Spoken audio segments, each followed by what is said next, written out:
We wake up on a Tuesday afternoon. Your window's open. We wasted a couple nights. Hello everyone, welcome back to my channel. Guys, आज है board से पिछला दिन।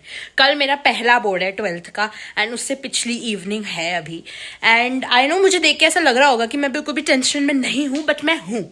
Let me tell you, मैं हूँ, बहुत ज़्यादा हूँ। अभी मैंने अपनी बोर्ड्स के लिए सब कुछ पैक वगैरह कर लिया, अपना पाउच वगैरह। वो मैं आपको अपने चैनल पर एक शॉर्ट में दिखा ही दूंगी। कॉन्टेंट ही कॉन्टेंट होगा। फिर उसके बाद अभी मैं सोच रही थी कि पता नहीं कैसा होने वाला है बोर्ड। बहुत ज़्यादा अजीब सी फीलिंग है, पता नहीं, एक्साइटेड भी हूँ क्योंकि ये एक अलग एक्सपीरियंस होता है, बट साथ में डर भी लग रहा है एट द सेम टाइम। और वैसे भी ज्योग्राफी का है, बहुत ज़्यादा चीज़ें मैं भूल जाती हूँ। मेरे प्री बोर्ड में भी कुछ खास मार्क्स नहीं आ पाए थे, तो थोड़ा सा तो डर लग रहा है। मैं आपको ये इसलिए बता रही हूँ ये सारी चीज़ें क्योंकि मैं जानना चाहती हूँ कि सबका एक्सपीरियंस ऐसा ही होता है या मैं ही ज़्यादा डरपोक हूँ। मैं आकर आपको रिएक्शन भी दिखाऊंगी अपना, मेरा एक्सपीरियंस कैसा रहा बोर्ड का, कि डिफ़िकल्ट आया था पेपर या, और मैंने प्रेप कैसे किया। मैंने प्रेप कुछ ज़्यादा ही खतरनाक तरीके से किया है क्योंकि मैं 10th में भी मैंने यूट्यूब से पढ़ाई करी थी, कोई ट्यूशन वगैरह नहीं लगाया था। तो मैंने अभी भी यूट्यूब से ही थोड़ा पढ़ाई करी है क्योंकि इन जनरल मैं यूट्यूब से पढ़ लेती हूँ। It works for me. Like किसी के लिए कोई स्ट्रैटेजी वर्क करती है, किसी के लिए कोई, तो that strategy completely works for me. इसलिए मैंने वहीं से पढ़ाई करी है। एंड हाँ, ऑब्वियसली बुक्स वगैरह से भी पढ़ते ही हैं, ऐसा नहीं है, पढ़ते हैं। तो मैंने वैसे पूरा प्रिपेयर कर लिया। वो बात एक अलग है, अभी रिविजन बाकी है, मैं और रिविजन करूँगी। अभी मैं सुबह उठ के भी रिविजन करती हूँ। इनफैक्ट कई बार मैप वगैरह आता है क्योंकि हमारा तो सब तो करना ही पड़ता है। ये लाइट मेरे सर पे ही आई जा रही है बार बार। हो चुकी है और मैं जग चुकी हूँ अपने पेपर के लिए। मुझे बस रेडी होने जाना है। मैंने अभी लास्ट टाइम रिविजन किया है और मैंने कुछ और पेन्स ऐड करे हैं अपने पाउच वगैरह में। एंड अब हमें नहाने जाना है। अभी 8:15 हो रहे हैं, वहाँ पे 9:15 के आसपास रिपोर्ट करना है मुझे, तो जल्दी से नहा के जाना है। हो चुकी हूँ स्कूल यूनिफॉर्म पहन के, आप देख सकते हैं। बहुत टेंशन हो रही है अब। और पता है, मैं एक्साइटमेंट वगैरह के चक्कर में, ये डर वगैरह के चक्कर में बहुत जल्दी रेडी हो गई। मतलब मैं अभी 8:30 हो रहा है, कुछ ज़्यादा ही जल्दी रेडी हो गई हूँ मैं। और मतलब रेडी क्या, सब कुछ कर लिया मैंने। और वहाँ पे मुझे 9 o'clock, वैसे तो 9:30 का रिपोर्टिंग टाइम है, बट मैं यहाँ से 9 o'clock ही चले जाऊँगी। कहीं ट्रैफिक वगैरह हुआ, कुछ भी हुआ, और ऑलरेडी डर लगता है। हो सकता है हमारी सब्जेक्ट टीचर भी मिले हमें वहाँ पे, क्योंकि बाकी अभी तक जितने भी पेपर हैं उन लोगों को मिली थी। मुझे कोई एक्सपेक्टेशन नहीं है उनसे, बट पता नहीं। गाइस, घर में बहुत शोर हो रहा है, इसलिए मैं घर में रिकॉर्ड नहीं कर रही हूँ। पापा टीवी देखते रहते हैं ना हर टाइम, मतलब वो क्रिकेट देख रहे हैं, तो इसीलिए। और मैंने बार बार फोर्स कर रही हूँ कि चलो चलो चलो चलो, तो वो मेरे को बोल रहे हैं कि इतनी जल्दी क्यों चली, क्योंकि अभी 9 बजे है ना। मैं क्या बताऊँ, मुझे इतनी टेंशन हो रही है। मुझे लग रहा है वहाँ जाके मुझे कोई मिल जाए क्लास में ऐसे, तो फिर मैं उससे बात वगैरह कर लूँ, जिससे कि मेरी टेंशन थोड़ी सी कम हो। पर ये भी बात है यार, मैं इतनी जल्दी जाके करूँगी क्या? अभी 9 भी एक्चुअल में बजे नहीं है। मैंने नाश्ता कर लिया, मैंने सब कुछ, पानी की बोतल वगैरह भर ली, सब कुछ कर लिया। ये सब मैंने, शूज़ वगैरह भी मैंने बहुत देर से, शूज़ तो मैंने आधे घंटे से पहन रखे हैं। और मुझे लगा कोई और भी हेलो गाइस कर रहा है। आप मुझे बताओ कि कैसा लगता है। एक तो ना आज मेरा बोर्ड है, तो मुझे ना 10th में भी पापा ही छोड़ के आए थे मेरे सारे बोर्ड एग्जाम्स में, जितने भी हुए थे, और पापा ही छोड़ के आए थे। और इनफैक्ट वो ही मुझे लेके आए थे ऑफिस से आके, वो मुझे बीच में लेके आके घर पे छोड़ के जाते थे। आज पापा मुझे बहुत मुश्किल से छोड़ के जा पा रहे हैं। अपनी मीटिंग उन्होंने डिले करवाई है इसके लिए, और फिर उसके बाद वो मुझे लेने भी नहीं आने वाले हैं। आज मुझे मम्मा लेने आएंगी, तो it is a new experience. तो फ़ोन नहीं लेके जा सकते, इस बात में मुझे बड़ा गुस्सा आता है। वैसे मैं हर बार फ़ोन लेके जाती थी, मैं गाड़ी में फ़ोन रख देती थी, फिर पापा आते थे तो गाड़ी में ही। पर पापा आज बहुत रात में आएंगे, तो फिर मेरा फ़ोन भी साथ में चला जाएगा, इसलिए मैं ले जा नहीं पा रही। फर्स्ट बोर्ड एग्ज़ाम और ये सब हो रहा है, चेंज है एकदम बहुत ज़्यादा मेरे लिए।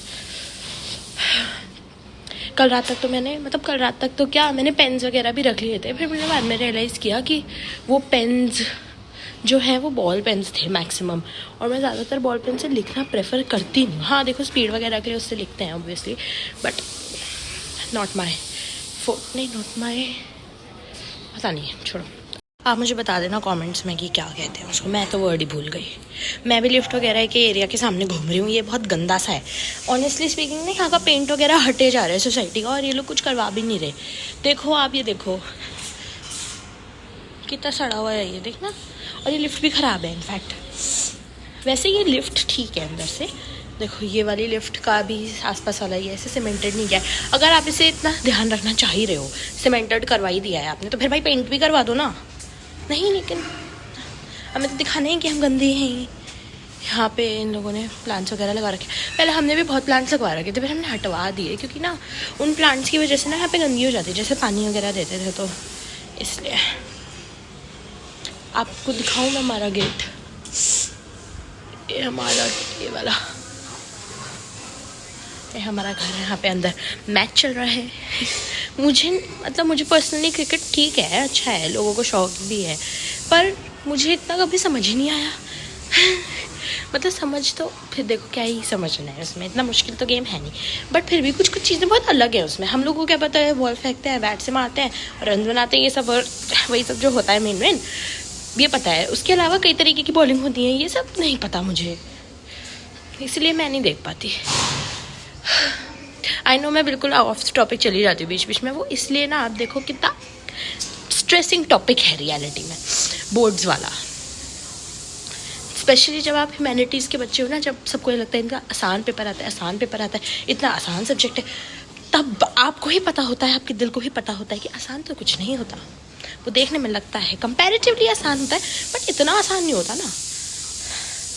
जब आप ज्योग्राफी पढ़ोगे ना, तब पता चलेगा कितना डेटा होता है रटने के लिए। इसके बाद गाइज मेरा ज्योग्राफी का पेपर है।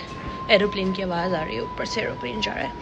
हाँ, तो इस ज्योग्राफी कह रही हूँ, क्या कहा था मैंने अभी, मैं भूल गई। हाँ, इसके बाद मैं आपको बता देती हूँ, इसके बाद मेरा साइकोलॉजी का पेपर है 5 मार्च को। 5 मार्च एग्जैक्ट होली का अगला दिन है। आप देख रहे हो कितने बढ़िया तरीके से मतलब डेट शीट बनाएंगे, इतना सोच समझ के डेट शीट बनाई है।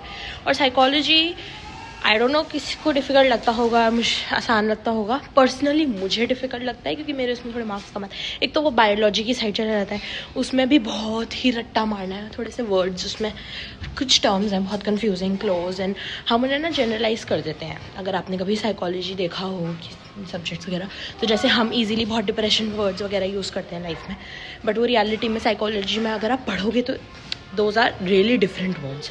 तो इस तरीके से हम बहुत जनरलाइज कर देते हैं उन वर्ड्स को अक्सर, इसीलिए वो जनरलाइजेशन आपका दिमाग का और वो रियलिटी में बुक का सब मिक्स होकर आप पेपर में लिखाते हो, तो इसलिए मार्क्स नहीं आ पाते उसमें।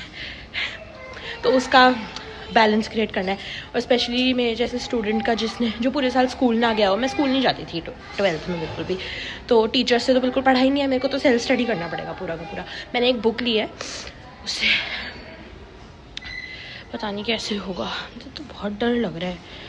एक तो ना हमारा बहुत ज़्यादा मैप का पोर्शन आता है, बहुत मैप का पोर्शन आता है, और मैप तो चलो 10 मार्क्स का मैप आएगा ही, उसके अलावा मैप कभी कभी केस स्टडी में भी आ जाता है, MCQ में भी आ जाता है, और मैप बेस्ड क्वेश्चंस डायरेक्टली आ जाते हैं 3 मार्कर या 5 मार्कर। तो बहुत ज़्यादा दिमाग का इस्तेमाल करना पड़ता है। कितने खुश हैं नहीं छोटे छोटे बच्चे जिनकी आवाज़ें आ रही है। 10th में ज़्यादा टेंशन थी वैसे मुझे कंपैरेटिवली से, क्योंकि 10th में हमारे पहले टाइम के बोर्ड्स थे ना, जो अंदर से बुला रहे हैं मेरे घर वाले। हाँ, मैं कह रही थी 10th में हमने पहली बार बोर्ड्स दिए थे, तो 10th में हमें ज़्यादा टेंशन थी कंपेयर टू 12th। पर वही है कि 12th में जब टेंशन नहीं हुई ना, और एंड मोमेंट पे जाके जब टेंशन हुई, तब अब ज़्यादा ये टेंशन हो रही है कि मुझे टेंशन क्यों नहीं हो रही थी, कितनी बेशर्म हो चुकी हूँ। ये भी तो बात है ना। अब पेपर डिफ़िकल्ट आ गया ना, तब आके भी टेंशन होगी, रिजल्ट की भी टेंशन होगी। हे भगवान, पेपर आसान लेके आना, और आसान ना हो पेपर तो सबका अच्छा हो। गाइस, जिसका भी पेपर है, ऑल द बेस्ट।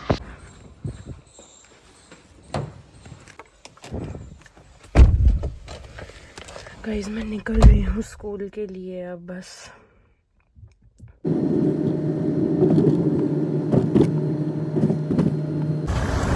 गाइस, तो मैं एग्जाम सेंटर पहुँच चुकी हूँ। अभी आपने देखा कि मैं मरते मरते बची हूँ यहाँ पे। आई डोंट नो यहाँ पे कोई है क्यों नहीं। देखो, ये रहा मेरा एग्जाम सेंटर, ये रहा, ये मेरा पापा है। पता नहीं कोई है ही नहीं यहाँ पे, इतना डर लग रहा है। मैं वापस आ चुकी हूँ बोर्ड देके अपना, मैं और मम्मा एंटर कर चुके हैं लिफ्ट में, घर पहुंचने वाले हैं। रास्ते का मैं शूट थोड़ा बहुत जो मैंने किया वो मैं दिखा दूंगी। सेंटर पे हम शूट ही नहीं कर पाए क्योंकि आते ही मम्मी ने चल चल चल, और मैं एक सेकंड भी बाहर नहीं रुकी और हम डायरेक्ट ऑटो में बैठ के आ गए क्योंकि आज पापा नहीं है तो मैं ऑटो से करना पड़ा। इसलिए आपको पता चल रहा होगा मेरे बाल कैसे उड़ रहे हैं। हाँ, मैं आपको बताने वाली थी मेरा बोर्ड कैसा हुआ, ये भी तो बताना है। इम्पोर्टेंट चीज़ तो यही है। एक तो कंपैरेटिवली जितना मैंने सोचा था उससे तो आसान ही आया था क्योंकि हमें बोला गया था CBQ आएंगे, यानी कि कॉम्पिटेंसी बेस्ड क्वेश्चंस, वो तो आए ही नहीं। नहीं मतलब आए थे पर मतलब मैं पढ़ के कोई थी ना, थोड़ा सा ये भी है, इतना भी आसान नहीं आया था। वो मैं भी अच्छी हूँ थोड़ी पढ़ाई में। तो फिर दूसरी चीज़ ये कि क्वेश्चंस इतने कंफ्यूजिंग नहीं थे, मतलब थोड़े डायरेक्ट क्वेश्चंस थे, ऐसे कंफ्यूजिंग नहीं थे कि आपको समझ ही ना आए कि क्या कह रहा है क्वेश्चन। आपको इजीली क्वेश्चन देख के समझ आ जाएगा कि ये चीज़ पूछ रहा है एंड आप डायरेक्ट आंसर लिख दोगे उस चीज़ का। फिर उसके बाद मैप भी बहुत आसान आया था, मैप मुझे आता था, मैं मैप 4 बार करके गई थी तो वो भी मुझे आता ही था। और हाँ, 1-2 फिर भी डाउट थे, वो बातें अलग है कि अगर मैप में 7 में से 5 क्वेश्चन नहीं करने होते ना सिर्फ, तो मेरे फिर भी नहीं हो पाते। वो तो ये वाला ऑप्शन रहता है कि आपको सिर्फ 5 ही करने हैं, इसलिए मैंने कर दिया। हो गया, अब मैं कभी नहीं पढ़ूंगी ज्योग्राफी जीवन में, मतलब अब खत्म मेरे जीवन से ज्योग्राफी। वैसे भी मुझे खास पसंद नहीं है सब्जेक्ट, मेरा फेवरेट सब्जेक्ट पॉलिटिकल साइंस है। एक्सपेक्ट मत करना मेरे से कि मेरे उसमें बहुत ज़्यादा मार्क्स आ जाएंगे, बट हाँ जो भी है मेरा ये वो है, क्या कहते हैं, अब ज्योग्राफी में कभी नहीं पढ़ूंगी थैंकफुली। मैं आपको दिखाती हूँ मेरा पेपर। 2 मैप आते हैं गाइज, उन्हें अटैच करा, सब कुछ करा। 3 घंटे तक तो मैं कर रही थी पेपर, मतलब 2.5 आवर्स तक तो कर रही थी। फिर मैप वगैरह अटैच करने में भी टाइम लग जाता है बहुत ज़्यादा। ये रहे, आपने कभी किया है मैप अटैच? देखो ऐसे फाड़ के करना पड़ता है। 2 आपको दिख रहे हैं, 2 ऐसे। गाइस क्वेश्चन पेपर, मेरा बोर्ड रोल नंबर देखने की जरूरत नहीं है, चेंज कर लिए हैं। एंड अब मैं लंच खाऊंगी गाइस, लंच। बहुत भूख लग रही है, एग्जामिनेशन हॉल में बहुत भूख लगती है। मैं तो सोच रही थी मुझे बहुत प्यास लगेगी, इसलिए मैं पूरी पानी की बोतल ऊपर तक भर के लग गई थी। और वहां पे इतने बच्चों ने इतना पानी पिया, 2-2 ग्लास 3-3 ग्लास पी गए। वो देने आते हैं ना जो वहां पे होते हैं, कोई होते हैं, ठीक है, वो पानी देने आते हैं। 2-2 3-3 ग्लास पी गए बच्चे पानी, और मैंने एक घूंट, एक बूंद पानी नहीं पिया, पता नहीं क्यों, पर क्या फर्क पड़ता है। अब मैं घर पे आके खा लूंगी ना। मैं घर से भी पानी पी के नहीं गई थी क्योंकि वॉशरूम जाने में टाइम वेस्ट हो जाता है गाइस, बहुत ज्यादा। 2 इन्विजिलेटर थी हमारी, दोनों अच्छी थी बहुत ज्यादा। अब मैं खाना खा लेती हूँ। मम्मी ने इडली बनाई है जब मैंने बोली थी। धन्यवाद धन्यवाद guys, thanks for watching, bye.